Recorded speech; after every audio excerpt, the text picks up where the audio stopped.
Going electric can be a challenge. You have to deal with learning new tech, you have to deal with managing your driving range, but most of all, you have to deal with an awkward, futuristic looking vehicle. Well, the electric car that I'm driving here today hopes to simplify all of that. My name is Omar, and this is the Audi Q4 e-Tron Sportback.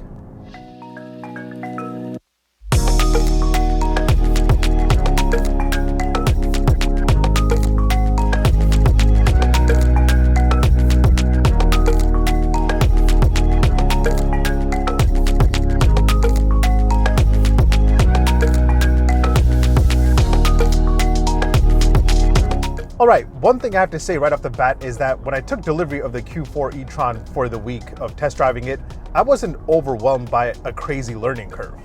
A lot of the luxury brands that are starting to go electric tend to overcomplicate things with a confusing infotainment system and a million different ways you can manage your charging and your driving.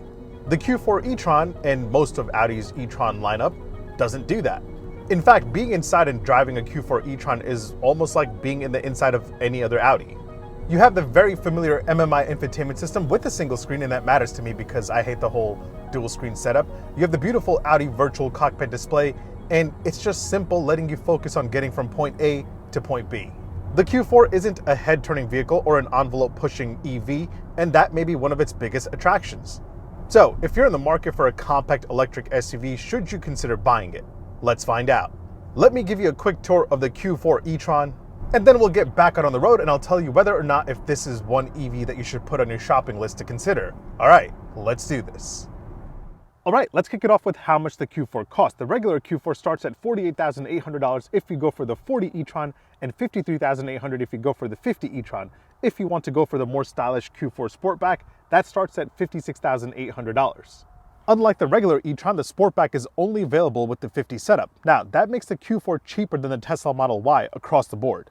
And that's because this shares a lot with the Volkswagen ID4. This is just a fancier and better looking version. Now, the Q4 40 is the new entry-level model for 2023, and that really helped Audi bring that price tag down below $50,000. So the Q4 40 e-Tron is a rear-wheel drive model. It makes just 201 horsepower, but will give you the most range at 265 miles on a full charge. It'll do 0 to 60 in 7.9 seconds and has a top speed of just 99 miles an hour. That said, if you want all-wheel drive and want to go faster, you'll have to go for the Q4 50 e-Tron. That makes 295 horsepower, but your range falls down to 236 miles for the regular Q4 and 242 miles for the Q4 Sportback.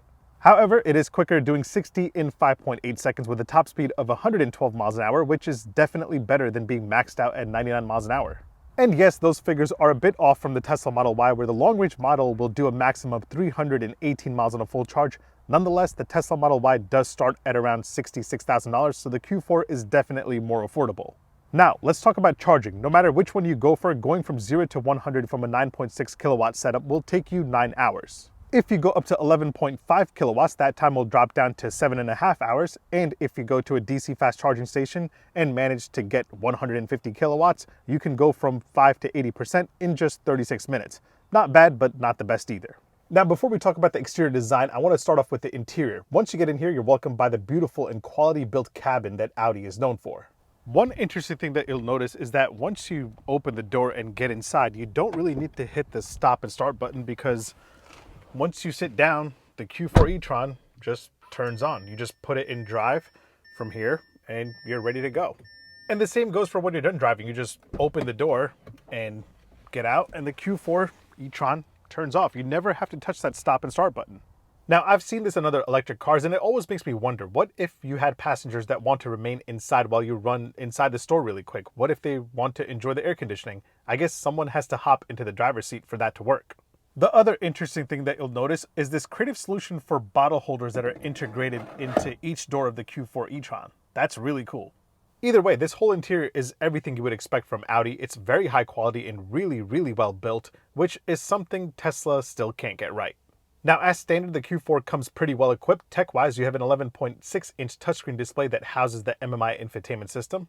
And it's a very easy system to use. You have wireless Apple CarPlay and wireless Android Auto. Navigation gets added when you go for the Premium Plus and Prestige trims. And while we're here, let's discuss driver assist tech. You have a bunch of Audi presense safety assist tech, including front and rear cross traffic alert. You have lane departure warning and much more. Now, things like adaptive cruise control and park assist come into play when you go for the Premium Plus or Prestige. And the Prestige trim will also add on a heads-up display with augmented reality navigation, and it's very useful. Camera game-wise, all you have is a rear view camera. You don't have a 360 view or a 3D surround view, so that's kind of disappointing. Other than that, the Q4 e-Tron gets the virtual cockpit display, and if you're familiar with Audis, you know what this is all about. You have a classic layout, you also have a sport layout, and then you also have an e-Tron layout where you have some more EV-centric details. Nonetheless, you still have the full screen map view. I still think that Audi does the full screen map view and the gauge cluster the best. As for sound system duties, they are actually taken care of by Sonos, and I gotta say, it's a pretty solid system for an Audi of this price range and caliber. By the way, just like some new V-dubs, there's a lot of sliding going around in this cabin. You can slide your finger in a circular motion to increase or lower the volume on this style. And then on the steering wheel, you can slide your finger up or down to change the volume, or slide it left and right to change the track. You can also slide to open the shade for the panoramic roof, and also slide to completely open the roof itself. Now, in terms of comfort and convenience, this cabin is very, very comfortable. You get these really nice seats that are heated as standard. If you want a heated steering wheel, you'll have to go for the Premium Plus trim or higher. And then you get 3-zone climate control on all trims of the Q4, so everyone in here can enjoy their own temperature. Hop in the second row, and you're working with a total of 37.2 inches of legroom, which is actually pretty good. I'm about 6 foot tall. That's my seating position. I usually sit further back than a normal human being should, and I still have a good amount of room. And the seats back here are actually really, really comfortable. You don't get heated seats in the back, but you do get your own temperature control. All right, let's check out the cargo space. You can pop open the trunk by using a button located right here underneath the Audi logo. And once you get it opened, you're working with 26 cubic feet behind the second row. And with the second row down, you have 54.4 cubic feet. All right, let's talk about the looks. Now, I gotta say, the Q4 Sportback obviously looks better than the regular Q4. The regular Q4 isn't bad. This is just better looking. That said, both of them don't have an insanely looking futuristic design, which I kind of appreciate. Of course, the grille is massive and it's closed off since there's no air needed to cool the engine here. You get LED headlamps as standard across the Q4 lineup. However, if you go for the Prestige, you'll get the Audi Matrix LED headlights. That will do some cool animations when you lock and unlock it. The same goes for the taillights in the back. They'll also do a really cool animation. So yeah, Audi is still killing the lighting game. Wheel game wise, you're working with a range of different designs. I really like the ones here. The sizes range from 19 to 21 inches. But yeah, again, the Sportback to me is definitely the better looking option of the two 50 e-Trons. Not to mention the Sportback gets slightly better range than the regular SUV looking Q4, and I think that has something to do with the sloping roofline and aerodynamics, but who knows. But yeah, let me know in the comments what you think about the looks of the Q4.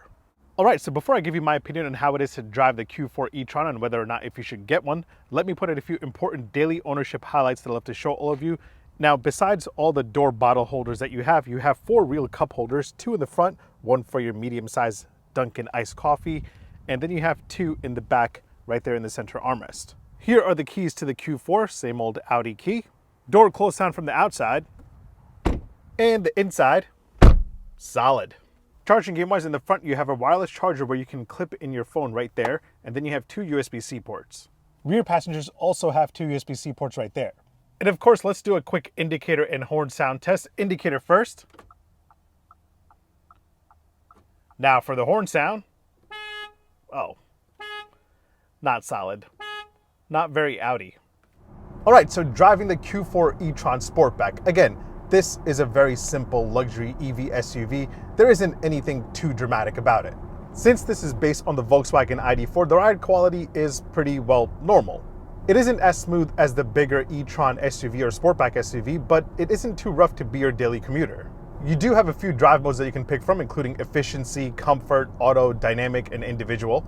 The only 2 modes where you'll feel some difference is efficiency and dynamic. Since this is an electric car, zooming in and out of traffic is pretty simple in any mode, but I do recommend that you pop it into dynamic mode if you want to make some really quick and abrupt changes to your driving, if you just want to hit the accelerator. So I'm going 70, I'll just step on it. And it's not too much of a dramatic takeoff, but it's pretty solid. That said, no matter which mode you're in, the steering does feel a bit numb. It doesn't feel as engaging, and I don't really expect it to, but it would have been nice to have some feedback when you're really pushing it. Keep in mind though, when you're in efficiency mode, your top speed is limited to 80 miles an hour. Now, for the price you pay, this EV makes for a solid daily driver. The things that I like about this include the styling of the Sportback specifically. The interior build quality is nothing less of what you would expect from Audi, and the overall simplicity of driving it around. What I'm not a fan of is the range. Even though this is supposed to get 247 miles on a full charge, I haven't hit more than 215 miles. And when it comes to charging itself, it isn't the quickest charging EV out there. And the last thing that I would knock is the rear visibility. It's pretty bad. I would say that this is a great option for somebody that already has a gasoline-powered Audi and is looking for some EV action on the side. I would say it's a solid commuter car, but keep in mind, you might end up having a little bit of range anxiety here and there. Instead of comparing this to a Tesla Model Y, I would say that the Q4 e-Tron is more of a competitor to the Volvo XC40 and the C40 Recharge. If you're looking for an entry-level luxury EV SUV that's simple and easy to get used to, this is a great place to start. There's not much missing from the overall experience of the Q4 e-Tron, but I think this would have been a complete home run if the range hit more than 300 miles. Either way, thanks for watching. Make sure you hit like, make sure you hit subscribe. Make sure you follow me on Instagram and on TikTok. My handle is @OmarDrives. I'll catch you guys on the next one. Take care. Peace. I just personally feel Audi needs to give us an EV that hits more than 300 miles of range. I think all new EVs should just aim for that 300 mark. 300 like the movie. Blasphemy. This is madness. Madness? No. This is Sparta!